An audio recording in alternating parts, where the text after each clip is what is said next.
हम लोग आज फिर 2.3 का पर्सनल 9th क्लास का पढ़ने वाले हैं। एक थोड़ा सा मिस्टेक हो गया है कि जिसमें से कि हमने बनाए थे 2.4 का, जिसमें से हमने 2.3 लिखा है। उसमें गड़बड़ाना नहीं है, क्वेश्चन को मिला के एक बार देख लीजिएगा और इसके बाद सॉल्व कर लीजिएगा। बहुत आसान तरीका है, बस थोड़ा सा मिस्टेक हो गया, 2.3 दे दिए हैं जबकि 2.4 होना चाहिए। तो 2.4 की जगह पे हम 2.3 दे दिए, इसीलिए इसको 2.3 बना रहे हैं। और देख लीजिएगा, बढ़िया से मिला लीजिएगा इसके आंसर, क्योंकि वो असल में नेट की इस्तेमाल करने की वजह से हुआ था। नेट अर्थात कहने का मतलब होता है कि कुछ बुक से नहीं बल्कि नेट वाले बुक से इस्तेमाल किए थे, तो जिसमें से वेरिफिकेशन कर दिया और वेरिफिकेशन के चक्कर में वो से गलतियां हो गई हैं।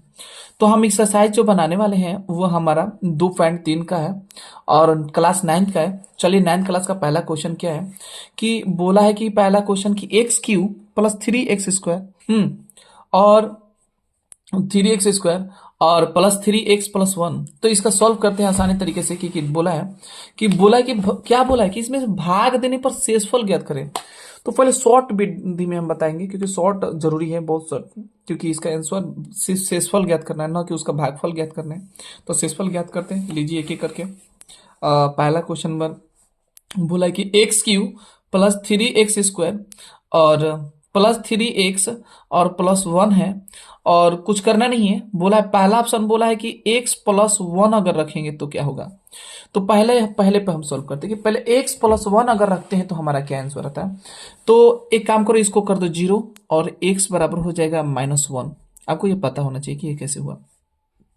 फिर x इसमें रख दीजिए मान -1 का क्यू आप +3 इंटू -1 का स्क्वायर आप +3 इंटू -1 और +1 करेंगे तो इसके बाद क्या आ जाएगा, ये हो जाएगा -1 और +3 इंटू 1 और -3+1। क्यों हुआ आपको पता चल रही है कि यहाँ पे कि -1 इसलिए हुआ क्योंकि ये -3 को है, ऑलरेडी बताएं। ये प्लस स्क्वायर स्क्वायर का कर भी करेंगे तो इतना ही आएगा।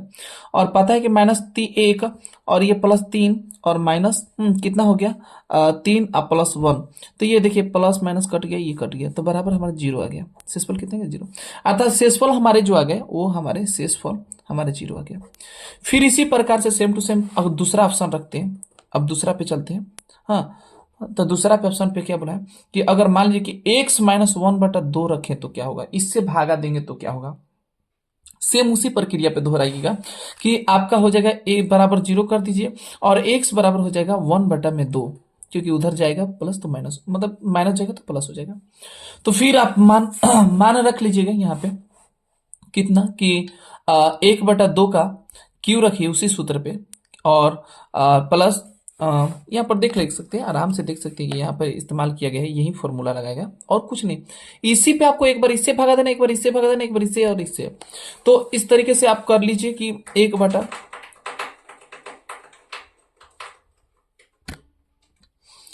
आगे की तरफ चलते हैं और इसके बाद 3 प्लस कर दिए 3 इंटू 1/2 का स्क्वायर और +3 इंटू 1/2 और +1। इसको हल करिए, 1/, आपका 8 आ जाएगा, क्योंकि 2 का 1 का क्यू 1, 2 का क्यू 8, +3 इंटू 1/4 हो जाएगा और +3 इंटू 1/2 और +1। इसको कर लीजिए 1/8 और ये हो जाएगा आपका 3/4 और प्लस हो जाएगा 3/2 और +1/1 कर लीजिए। बाटा का जोड़ अच्छे से ले लीजिए, आपका टोटल हो जाएगा 8। ये 1 आप प्लस ये 2 से भागा जाएगा, फिर ये हो जाएगा 6 आप प्लस ये आपका हो जाएगा 4 4 12 और प्लस हो जाएगा 8। जोड़ लीजिए आपका कितना हो गया कि आप ये से ही जोड़ लीजिए, ध्यान से जोड़िए कैसे कितना होता है। 1 6 7 7 12 19 और 19 8 27/8, अर्थात आपका जो शेषफल हो गया वो 27/8 हो गया। इसी प्रकार सेम टू सेम हम तीसरा नंबर क्वेश्चन पे चलते हैं। तो तीसरा नंबर क्वेश्चन पे चलते हैं, देखते हैं क्या होता है। तीसरा नंबर क्वेश्चन क्या कहता है और तीसरा नंबर हम क्वेश्चन के तरफ बढ़ते हुए जाते हैं, जिसमें से आपको पता होना चाहिए कि तीसरा नंबर क्वेश्चन कहता है कि अगर मान लीजिए कि अगर हम x खाली से भागा देते हैं तथा जब x से भागा देते हैं इसका मतलब 0, ये हो गया आपका 0। तो 0 के लिए कुछ नहीं करना है, मान रखिए थोड़ा सा, जैसे मैं कि इस पे x³ एक क्वेश्चन लिख लेते हैं फिर एक बार, 3x² प्लस 3x और ये हो जाएगा 1, अर्थात 0 का क्यू और +3 इंटू 0 का स्क्वायर +3 इंटू 0 इंटू +1। जहां जहां 0 है वहां वहां समझिए कि कुछ नहीं, खत्म। क्योंकि एक 0 का 0 प्लस इसका 0 में गुणा करेंगे तो 0 और प्लस इसका 0 +1। अर्थात क्योंकि देखिए गुणा कीजिए, जोड़ेंगे तो दिक्कत नहीं होगा, लेकिन गुणा करेंगे तो 0 ही प्राप्त होगा, इसीलिए 1 आएगा। अर्थात इसका शेषफल कितना हो गया? 1 हो गया। शेष, ठीक है, चलिए शेषफल आपका कितना हो जाएगा? 1 आ जाएगा। ये आंसर आपका हो गया। फिर इसका चौथा नंबर क्वेश्चन पे आते हैं। चौथा नंबर क्या कहता है? चौथा नंबर में बोला है कि अगर x प्लस पाई से भागा देते हैं तो हमारा क्या होता है? तो कुछ नहीं करना है, इसके बराबर 0 कर लीजिए, x बराबर हो जाएगा -पाई। फिर मान रखिए यहाँ पे कि -पाई का होल क्यूब और +3 इंटू -पाई का स्क्वायर और +3 इंटू -पाई और +1। देखिए इसका करेंगे तो माइनस ये क्या बन जाएगा? अब देख रहे हैं कि अगर इसका अगर कैलकुलेशन करते हैं तो आपका हो जाएगा -पाई और क्यू और ये +3 इंटू पाई, क्योंकि plus plus minus minus plus हो जाएगा और ये स्क्वायर कर लीजिए और इस देखिए प्लस माइनस -3 पाई और ये 1, ये हो जाएगा -पाई क्यू और ये हो जाएगा +3 पाई स्क्वायर और ये हो जाएगा -3 पाई और +1। अब ये आपका टोटल देखिए, ये क्यू है, इसका पावर क्यू है, इसका पावर स्क्वायर है, इसका पावर 1 है, इसका मतलब कुछ नहीं है। तो 1 है, इसका मतलब तीनों का तीनों सेपरेट है, इसलिए आपका यही करेक्ट आंसर हो जाएगा। डायरेक्ट करेक्ट आंसर यही हो जाएगा, इसमें कोई संदेह नहीं है कि ये नहीं होगा, बिल्कुल वही करेक्ट आंसर हो जाएगा। अब आगे की तरफ हम चलते हैं कि इसके बाद आगे क्या कहता है। अब ये नहीं कि वो उतना होगा कि नहीं होगा, शक है, शक नहीं है, एकदम बिल्कुल करेक्ट है, उसमें कोई दिक्कत नहीं है। हाँ, क्योंकि उसका जब तक से पावर जो सेम रहेगा तभी आपका होगा। चलिए इसी में क्या हम पांचवा चलते हैं। पांचवा क्या कहता है? पांचवा कहता है कि अगर हम मान लीजिए कि ए 5 + 2 पाई 5 प्लस चलिए आगे वाला क्वेश्चन पे 5 + 2 पाई 2x बराबर 0, तो आप करते हैं कि 2x बराबर -5 हो जाएगा, इधर 5 को भेजेंगे तो x बराबर x बराबर क्या हो जाएगा? 5/2। मान रखिए फटाक से उसका मान पुट करिए तो आपका फिर से वही पैटर्न 5/2 का क्यू, हाँ, +3 इंटू -5/2 का स्क्वायर +3 इंटू -5/2 +1। इसके बाद हल कीजिए तो ये माइनस, देखिए माइनस तो माइनस होगा क्योंकि क्यू है तो माइनस होगा, और 5 का क्यू क्या होता है? 125 और 2 का क्यू कितना होता है? 8। अब क्या होगा? +3 इंटू 5 का स्क्वायर क्या होता है? 25। अब यहाँ माइनस नहीं आएगा, क्यों नहीं आएगा? आपको पता चल ही रहा है ना कि 2 गो है तो 2 बार का नहीं होता है। और इसके बाद क्या होगा? 4 प्लस ये देखिए एक और गड़बड़ हो गया, तो ये 3 ये 5 है ना, इसके लिए जो प्लस माइनस माइनस कर दिया डायरेक्ट, और ये 5, हाँ 3×5 = 15/2 +1। यहाँ पे देखिए 125/8 और ये हो जाएगा, बन जाएगा 75/4 और ये -15/2 और ये हो जाएगा +1/1। अब सबका लसा लीजिएगा तो आपका 8 आएगा, और लसा 8 आने के बाद इसके बाद आगे हम चलते हैं। क्या होता है कि टोटल का टोटल हो गया 8 और ये हो गया कैसे?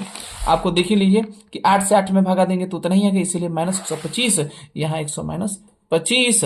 इसके बाद प्लस 4 से अगर 8 में भागा देते हैं तो 2 और 75 में गुणा करिए तो 2 से तो कितना होगा? 150। इसके बाद माइनस, फिर और यहाँ पर देखिए 2 से भागा देंगे तो 4 कितना आएगा? 4 और 15 चौके 60, तब -60 हो जाएगा और ये +8 बन जाएगा। 1 से भागा देंगे तो देखिए गुणा करिए, एक काम करिए ना, बस चंद मिनटों में कर लीजिए फटाक से। क्या होगा कि एक क्या 125 ऐसे डायरेक्ट हल कर लो, नॉर्मल जल्दी कैलकुलेशन करना है। तो 150 में से 125 घटाइए तो आपका 25 आ गया, हाँ 25 आ गया यहाँ पे 125 में 150 घटाइए तो 25 आ गया, वो भी 25 है, प्लस में 25 आएगा, और इसमें से फिर 60 घटा दीजिए तो कितना गया? 15। हाँ 60 घटे तो -1, नहीं तो उतना नहीं, छोड़िए चलिए दीजिए। एक काम कीजिए 158 हो गया, प्लस प्लस जोड़ दीजिए 158 और -5 और ये क्या हो जाएंगे? और 8 और 1, इतना ही ना, बटा में 8, इतना ही आएगा। चलिए देखिए अब इसको घटा दीजिए, कितना आ गया? तो इस ये नहीं कि अब 158 में 185 घटेगा, बल्कि 185 में आपको घटाना होगा। कितना आ जाएगा आपका? तो आपका आ जाएगा मतलब कितना घटा रहे हैं तो 7। इसके बाद 7 घटाएंगे और ये 5 इसमें से दिया तो 2 और वो भी माइनस में और बटा में क्या आ जाएगा 8। तो आप करेक्ट आंसर मिलाए होंगे कि इसमें बिल्कुल कितना आएगा -27/8 करेक्ट आंसर हो जाएगा। और इस तरीके से आपका ये इसका पांचवा का आंसर हो जाएगा, शेषफल आपका हो जाएगा ये। तो शेषफल के तरीके ऐसे हो गए बनाने के लिए। अभी भागा विधि से नहीं सिखा रहे, भागा विधि की कोई जरूरत नहीं है, भागा नॉर्मली बन जाएंगे। चलिए अगला नंबर हम फिर दूसरा, ये आपको आशा करेंगे कि ये समझ में आ गया पॉइंट, और इसके तरफ आगे की तरफ बढ़ते हैं। और आगे क्या कहता है, सेम टू सेम वही प्रक्रिया में देखिए फिर क्वेश्चन दिया है क्या आपके, फिर क्वेश्चन मध्य रखते हैं कि दूसरा का दिया है कि x³ -ax² plus 6x - a को अगर x - a से भागा देने पर शेषफल क्या होता है। तो शेषफल आपको ज्ञात करना है, तो फिर वही शेषफल का बात कर रहे हैं ना, तो आसान तरीके से सोच लेना है। क्या सोच लेना है कि आपको डायरेक्ट वो क्वेश्चन को दूसरा क्वेश्चन में यही करना है कि x - a बराबर 0 कर लीजिए और x बराबर क्या हो जाएगा +a हो जाएगा। ओके, और उसका मान रख दीजिए किस में, इसमें रख दीजिए x³ -ax² plus 6x - a। तो देखिए ना इसका रखिए a का क्यू माइनस a का स्क्वायर और प्लस 6 a और माइनस a का क्यू a क्यू हो गया माइनस a गुणे, देखो ना डायरेक्ट सेम टू सेम है कि स्क्वायर क्या करो इसको डायरेक्ट a क्यू बन जाएगा, और प्लस 6a - a, ये दोनों देखो ये प्लस है ये माइनस है तो कट जाएगा सेम हो जाएगा। और इसके बाद आप क्या कर लेंगे, या 6 में से 1 हटा तो कितना गया 5a, अर्थात जो हमारा शेषफल आ गया वो क्या आ गया 5a आ गया। एकदम नॉर्मल तरीके से बनाइए। सॉरी आपको दिख रहा है बोर्ड, सॉरी। चलिए यहाँ पर 5a आ गया क्योंकि यहाँ पे घट जाएगा, ये कट गया और 6a में से 1 घटा तो 5 आ गया। उसी प्रकार हमारा जो तीसरा क्वेश्चन है, तीसरा क्वेश्चन की जांच कीजिए कि इतना से अगर भाग देने पर इतना गुणखंड है या नहीं है। तो कुछ नहीं करना है, तीसरा का भी सिंपल ही कैलकुलेशन है। तीसरा में पहले लेना है 7 + 3x = 0, 3x बराबर क्या हो जाएगा -7 और x बराबर हो जाएगा -7/3। चलिए आगे क्या करते हैं, अब इसका मान रख दीजिए, किस पे रख दीजिए 3x² x³ और प्लस 7x, तो 3 और -7/3 का क्यू और प्लस में 7 इंटू -7/3। कुछ करना नहीं है, अगर 0 आ गया तो गुणखंड रहेगा और 0 नहीं आएगा तो गुणखंड नहीं रहेगा, इस बात को ध्यान देना है आपको। चलिए कैसे करते हैं, तो आप देखिए 7 का क्यूब निकालिए, तो 7 का क्यूब आपका निकालिए, दिमाग लगाइए, फटाफट दिमाग लगाइए कि 7 का क्यूब क्या होता है। तो 3 इंटू और क्या हो जाएगा 7 का क्यूब आपका कितना हो जाता है, तो 200 ना, कितना 200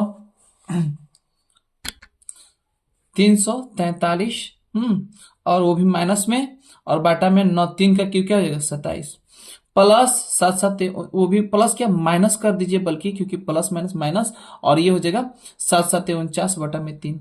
एक काम कीजिए ना, ऐसे ही देखने से पता चला कि एक दूसरे को काट ही नहीं रहा है, 0 आएगा ही नहीं, ऐसे ऐसे ही इसको कटा दीजिए, 3 × 3 27। तो आपको देख रहे हैं ना कितना आ गया -343/9 और -49/3। तो ये अगर देख रहे हैं ना ये शून्य नहीं आ रहा है, अर्थात ये शून्य नहीं है। जब शून्य नहीं है तो फिर नहीं डायरेक्ट लिख दीजिए, नहीं उतना ज्यादा लेंदी नहीं करना, इतना कर दिए काफी है। हल करके इसका कैलकुलेशन करके मान निकाल लीजिएगा खुद से, और इसके बाद लास्ट में क्या लिखिएगा कि नहीं ये गुणखंड मतलब कि क्या है, नहीं क्योंकि क्योंकि क्योंकि शेषफल क्या है, शेषफल शून्य नहीं है, शेषफल शून्य नहीं है, और जब शेषफल शून्य नहीं है तो गुणखंड नहीं है, बात खत्म।